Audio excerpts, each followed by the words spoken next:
परिचय। अरे नीता, क्या तुमने कभी जन्मदिन के उपहार को लपेटा है? हाँ, कई बार। इसका अर्थ है कि तुमने बहुफलक के पृष्ठीय क्षेत्रफल को कागज से ढका है। और क्या तुमने स्वयं कभी गिलास से दूध उड़ेला है? हाँ। इसका अर्थ है कि तुमने गिलास के आयतन को द्रव से भरा है। तुम जो कह रही हो वो मैं समझ नहीं पा रही हूं। ये पृष्ठीय क्षेत्रफल और आयतन क्या होते हैं? पृष्ठीय क्षेत्रफल ठीक वही होता है जैसा कि सुनने में लग रहा है, किसी त्रिआयामी वस्तु के सभी बाह्य पृष्ठों का क्षेत्रफल। और आयतन किसी त्रिआयामी वस्तु के भीतर के स्थान को कहते हैं। आओ, इस विषय में मैं तुम्हें विस्तार से बताती हूं। इस पाठ में तुम इन दोनों परिकल्पनाओं के संबंध में और अधिक जानोगे। साथ ही ये भी जानोगे कि ठोसों के संयोजन के पृष्ठीय क्षेत्रफल और आयतन की गणना कैसे करते हैं।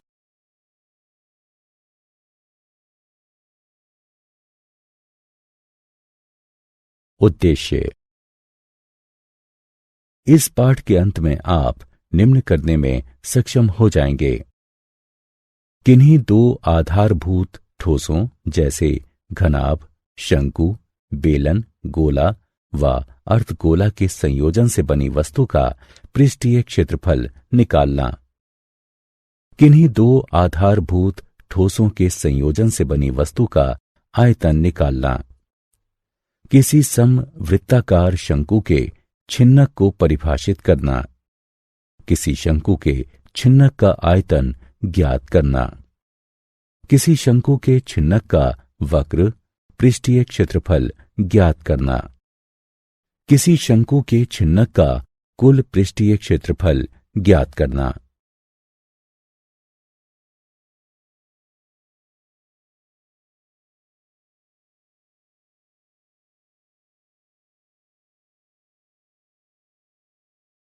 ठोसों का संयोजन। छात्रों, इन ठोसों को देखिए।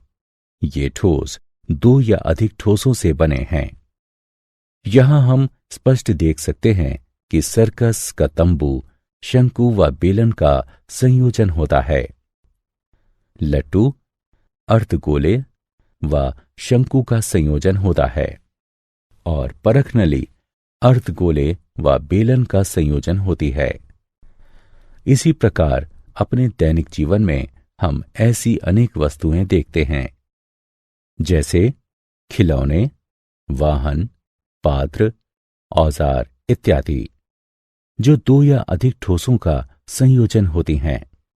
आइए उनके पृष्ठीय क्षेत्रफल एवं आयतन ज्ञात करना सीखते हैं।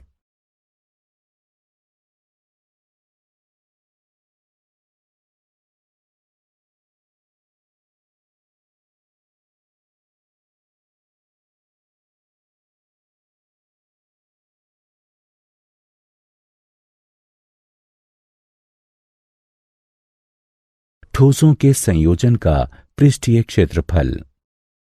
ठोसों के संयोजन से बने ठोस का पृष्ठीय क्षेत्रफल ज्ञात करने के लिए हम उसे छोटे छोटे ठोसों में विभाजित कर देते हैं और फिर प्रत्येक ठोस का वक्र पृष्ठीय क्षेत्रफल ज्ञात करते हैं। फिर उन सब वक्र पृष्ठीय क्षेत्रफलों को जोड़कर संपूर्ण ठोस का पृष्ठीय क्षेत्रफल ज्ञात कर लेते हैं। उदाहरणार्थ, इस खिलौने को देखो। यह खिलौना एक शंकु और एक अर्धगोले का संयोजन है। इस खिलौने का पृष्ठीय क्षेत्रफल ज्ञात करने के लिए हम शंकु एवं अर्धगोले के वक्र पृष्ठीय क्षेत्रफल ज्ञात करेंगे। अथवा हम ये भी कह सकते हैं कि किसी खिलौने का कुल पृष्ठीय क्षेत्रफल शंकु के वक्र पृष्ठीय क्षेत्रफल तथा अर्धगोले के वक्र पृष्ठीय क्षेत्रफल के योग के बराबर होगा। ठोसों के संयोजन से बने ठोस का पृष्ठीय क्षेत्रफल ज्ञात करने के लिए आइए कुछ उदाहरणों को हल करते हैं।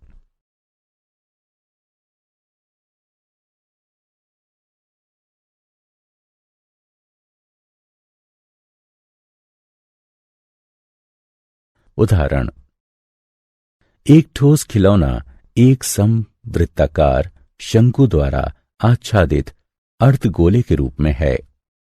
यदि शंकु की ऊंचाई 4 सेंटीमीटर एवं आधार का व्यास 6 सेंटीमीटर है तो खिलौने का पृष्ठीय क्षेत्रफल ज्ञात कीजिए। आइए इसे हल करते हैं। हमें शंकु की ऊंचाई दी गई है जो कि 4 सेंटीमीटर है और आधार का व्यास 6 सेंटीमीटर है। चूंकि आधार का व्यास 6 सेंटीमीटर है अतः शंकु की त्रिज्या r आधार के व्यास की आधी अर्थात 3 सेंटीमीटर होगी। अर्धगोले की त्रिज्या भी 3 सेंटीमीटर है। अब खिलौने का पृष्ठीय क्षेत्रफल ज्ञात करने के लिए हमें शंकु का वक्र पृष्ठीय क्षेत्रफल तथा अर्धगोले का वक्र पृष्ठीय क्षेत्रफल ज्ञात करना होगा। शंकु का वक्र पृष्ठीय क्षेत्रफल पाई आर एल होता है, अतः अब हमें एल त्रियक ऊंचाई का मान ज्ञात करना है। हम जानते हैं कि त्रियक ऊंचाई एल बराबर वर्गमूल एच वर्ग जमा आर वर्ग के होता है, अतः इसकी गणना करने पर हमें 5 सेंटीमीटर प्राप्त होगा। अब पाई आर एवं एल का मान रखने पर हमें 3.14 गुणा 3 गुणा 5 प्राप्त होता है जो कि 47.1 वर्ग सेंटीमीटर के बराबर है। आइए अब अर्धगोले का वक्र पृष्ठीय क्षेत्रफल ज्ञात करते हैं जो कि 2 पाई आर का वर्ग। अतः हमें प्राप्त होता है 2 गुणा 3.14 गुणा 3 गुणा 3 बराबर 56.52 वर्ग सेंटीमीटर। अतः खिलौने का कुल पृष्ठीय क्षेत्रफल बराबर शंकु का वक्र पृष्ठीय क्षेत्रफल जमा अर्धगोले का वक्र पृष्ठीय क्षेत्रफल बराबर 47.1 जमा 56.52 बराबर 103.62 वर्ग सेंटीमीटर।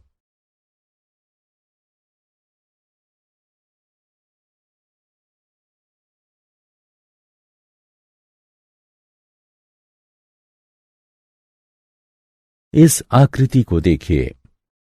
ये सजावट के लिए प्रयोग होने वाला ब्लॉक 2 ठोसों से निर्मित है, एक घन एवं एक अर्धगोला। ब्लॉक का आधार 5 सेंटीमीटर कोर वाला एक घन है और उसके ऊपर लगे हुए अर्धगोले का व्यास 4.2 सेंटीमीटर है। ब्लॉक का संपूर्ण पृष्ठीय क्षेत्रफल ज्ञात कीजिए। हल। घन का संपूर्ण पृष्ठीय क्षेत्रफल बराबर 6 गुणा भुजा का वर्ग बराबर 6 गुणा 5 गुणा 5 वर्ग सेंटीमीटर बराबर 150 वर्ग सेंटीमीटर। हम देख सकते हैं कि पृष्ठीय क्षेत्रफल में घन का वह भाग सम्मिलित नहीं किया गया है जिस पर अर्धगोला अध्यारोपित है। अतः घन का संपूर्ण क्षेत्रफल बराबर घन का संपूर्ण पृष्ठीय क्षेत्रफल घटा अर्धगोले के आधार का क्षेत्रफल जमा अर्धगोले का वक्र पृष्ठीय क्षेत्रफल। सभी के मानों को रखकर और उनकी गणना करने पर हमें 163.86 वर्ग सेंटीमीटर प्राप्त होता है।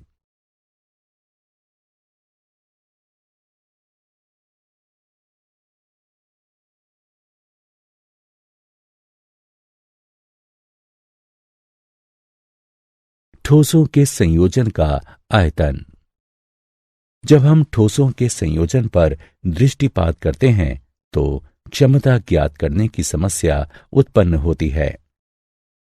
ऐसे किसी ठोस का आयतन ज्ञात करने के लिए हम उसे छोटे छोटे ठोसों में तोड़ लेते हैं और फिर प्रत्येक ठोस का आयतन ज्ञात करते हैं।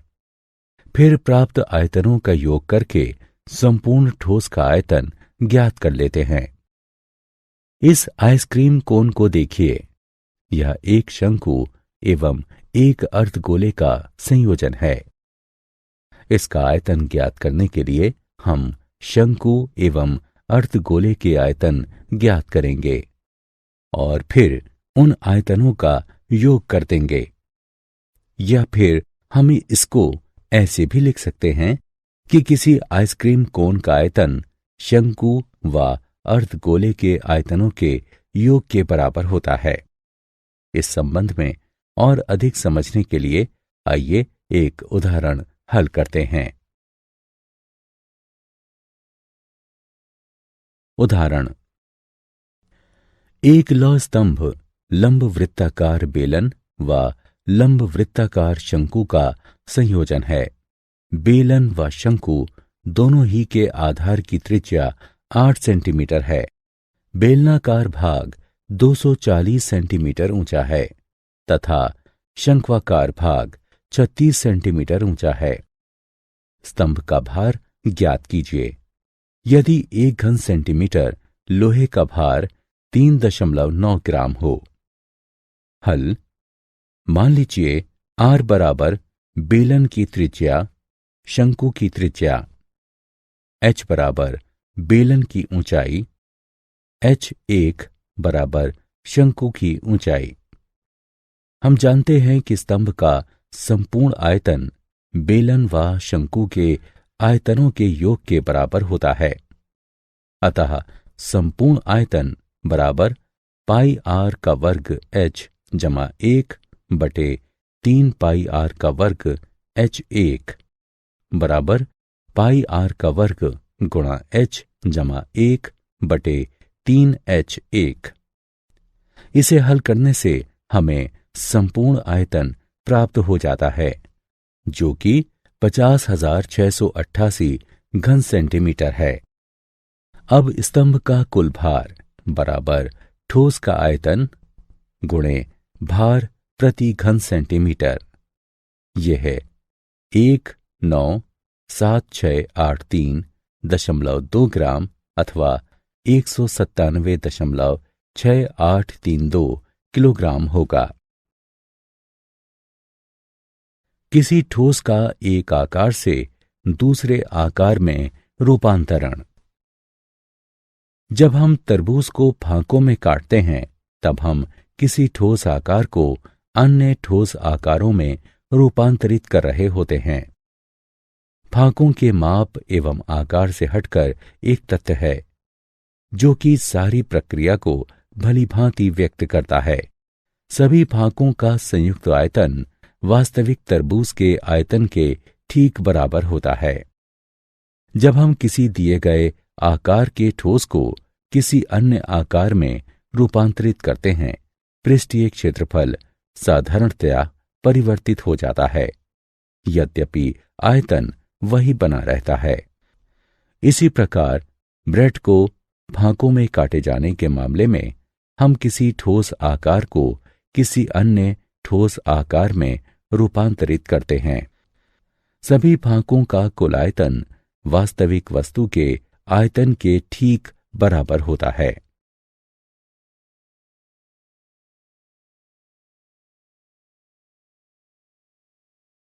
उदाहरण, 24 सेंटीमीटर ऊंचाई व 6 सेंटीमीटर आधार त्रिज्या वाला एक शंकु मॉडल बनाने वाली मिट्टी से बना है। एक बच्चा उसे गोले के आकार में परिवर्तित कर देता है। गोले की त्रिज्या ज्ञात कीजिए। हल, हम जानते हैं कि शंकु का आयतन 1/3 पाई आर का वर्ग H होता है। अतः ये 1/3 गुणा पाई गुणा 6 गुणा 6 गुणा 21 घन सेंटीमीटर के। यदि गोले की त्रिज्या R है तो उसका आयतन 4/3 पाई आर घन होगा।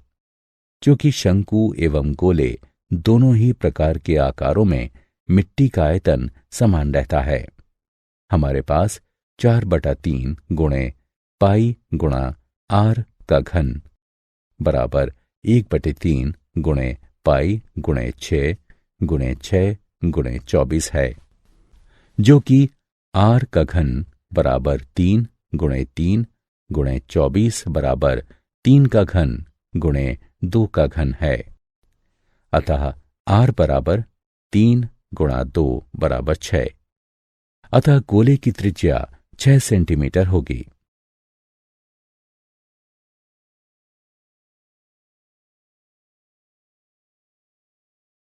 शंकु का छिन्नक। यदि एक लंब वृत्तीय शंकु उसके आधार के समांतर एक तल द्वारा काटा जाता है तो काटे जाने वाले तल एवं शंकु के आधार के मध्य का भाग शंकु का छिन्नक कहलाता है। शंकु के छिन्नक के सूत्र नीचे दिए गए हैं। शंकु के छिन्नक का आयतन बराबर 1/3 पाई h r1 का वर्ग जमा r2 का वर्ग जमा r1 r2। शंकु के छिन्नक का वक्र पृष्ठीय क्षेत्रफल बराबर है पाई l गुणा r1 जमा r2 के, जहां l बराबर है वर्गमूल h वर्ग जमा r1 घटा r2 के वर्ग के। शंकु के छिन्नक का संपूर्ण पृष्ठीय क्षेत्रफल बराबर पाई l r1 जमा r2 जमा पाई r1 का वर्ग जमा r2 का वर्ग। अगले स्क्रीन में हम इन सूत्रों का प्रयोग करके शंकु के छिन्नक का आयतन एवं पृष्ठीय क्षेत्रफल ज्ञात करेंगे।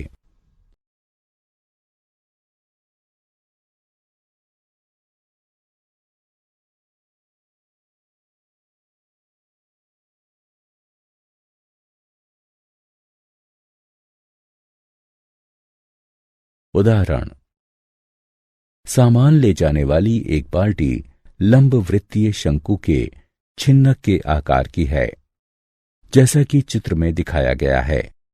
बाल्टी का आयतन व संपूर्ण पृष्ठीय क्षेत्रफल ज्ञात कीजिए। हल। हम जानते हैं कि त्रियक ऊंचाई l बराबर वर्गमूल h का वर्ग जमा r का वर्ग। अतः हल करने पर हमें त्रियक ऊंचाई 17 सेंटीमीटर प्राप्त होगी। साथ ही किनारे का पृष्ठीय क्षेत्रफल ये होगा। मान रखने पर हमें किनारे का पृष्ठीय क्षेत्रफल 670 वर्ग सेंटीमीटर प्राप्त होता है। अतः आधार का क्षेत्रफल ये होगा। ये 177 व 79 के योग के बराबर है। अतः संपूर्ण पृष्ठीय क्षेत्रफल ये होगा। इससे हमें 926 वर्ग सेंटीमीटर प्राप्त होता है। अब हम जानते हैं कि शंकु के छिन्नक का आयतन ये होता है। मान रखकर हल करने पर हमें 2114 घन सेंटीमीटर आयतन प्राप्त होता है।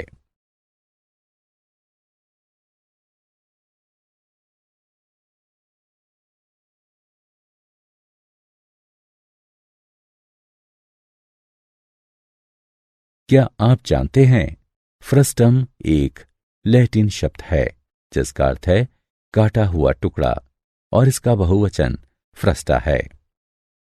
साधारणतः जब हम कहते हैं बेलन तो हमारा आशय वृत्तीय बेलन से होता है, परंतु अंडाकार बेलन भी होते हैं, जैसे कि इस प्रकार। इसके अतिरिक्त अपरिचित बेलन भी हो सकते हैं। यदि अनुप्रस्थ काट वक्रीय है और एक सिरे से दूसरे सिरे तक एक समान है, तब भी वह एक बेलन होगा। सभी आकारों में आयतन के लिए गोले का पृष्ठीय क्षेत्रफल सबसे कम होता है, या दूसरी तरह से कहें तो इसका स्थिर पृष्ठीय क्षेत्रफल के लिए आयतन सर्वाधिक हो सकता है।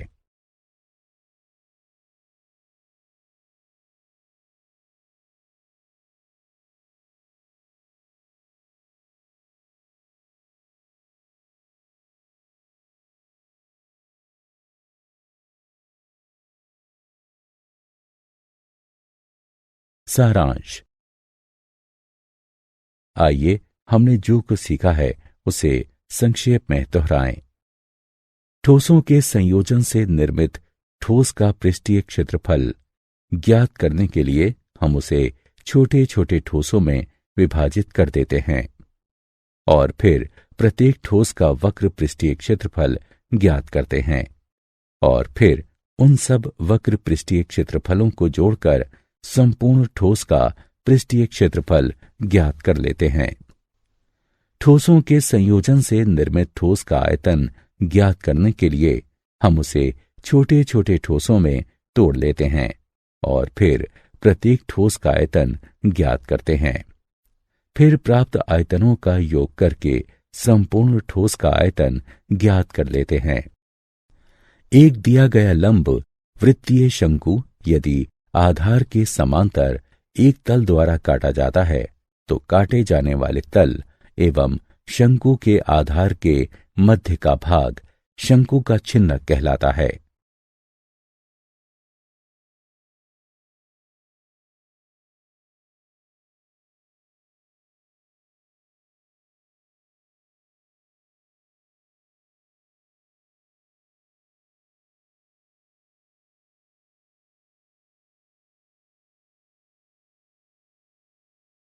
शंकु के छिन्नक से संबंधित सूत्र इस प्रकार हैं।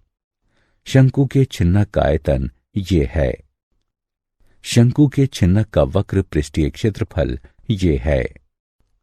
शंकु के छिन्नक का संपूर्ण पृष्ठीय क्षेत्रफल ये है।